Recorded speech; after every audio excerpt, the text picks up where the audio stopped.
started off by having a conversation about the kinds of things that we were going to change. We hit things like people, systems, behaviors, patterns, culture, habits, kind of centers of gravity. We talked about sustainability of change, getting better, realized benefit, happier company, that kind of stuff. And then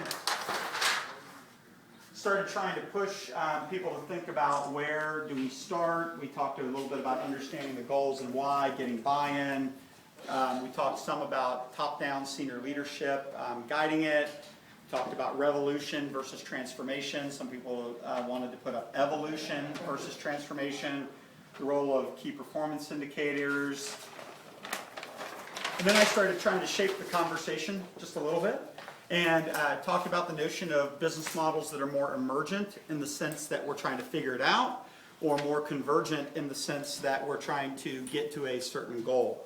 And Oli put up a little sticker that said, maybe it is convergent, but what we want is a series of inspect and adapt convergent cycles.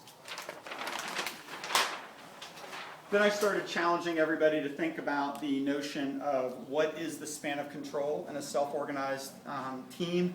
If I'm one of 1,000, am I able to self-organize or have influence within my team, or is it within the entire organization? And Jenny Yepsen made the point that, depending upon the culture, that maybe somebody can actually influence with a social media and such. I was generally driving towards the idea that I think people need to be empowered within their group, but I don't think it's impossible not to have influence on the bigger thing. We talked a little bit about top management and bottom management. I'm not sure exactly the point we made there, but maybe somebody can fill in the gaps. Then we started talking a little bit about Scrum and where is a team empowered. We talked about the team being empowered to do the how, but they're not necessarily empowered to determine the what or the when. That's really the product owner's role. And so we were just really just exploring the limits of self-organization within 600-person IT organizations and where that was going. Then I was introducing the idea of complex systems and really trying to get people to think about how it is that can we emerge an organization that's designed to solve a very complex, goal-oriented environment.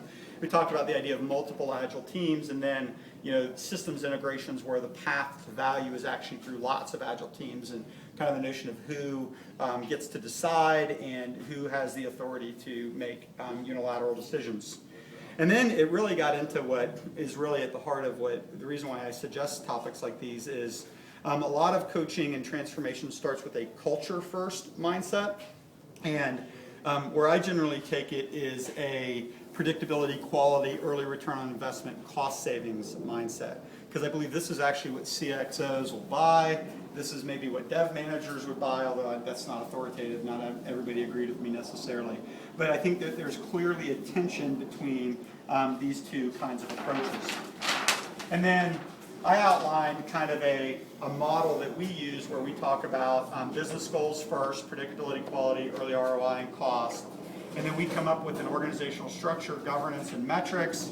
We follow that by forming agile teams, training them, and then working on culture as a byproduct of creating that structure and those set of practices. And then how we assess teams. We target our coaching and improvement opportunities to the results of those assessments, how we measure improvement, and then how we tie that back up into the metrics. And then Oli came in and said that we actually have a chicken and the egg problem, that we have to balance culture and structure and have them at the same time, or else we'll get empty structures that don't have the right culture in them. I kind of disagree, but I'd actually rather have that than a bunch of touchy-feely kind of tree hugger stuff over here.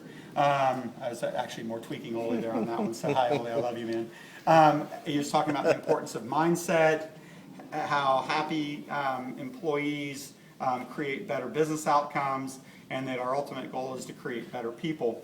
And because Oli's not here to argue with me, I'll use the last few minutes of this to say is I would be really interesting to see if he actually has data points from his own coaching where he's created happier people that have led to better economic outcomes.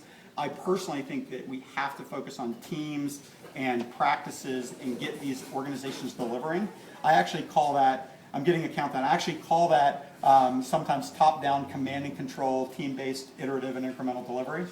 And we'll work on the culture on the backside of it.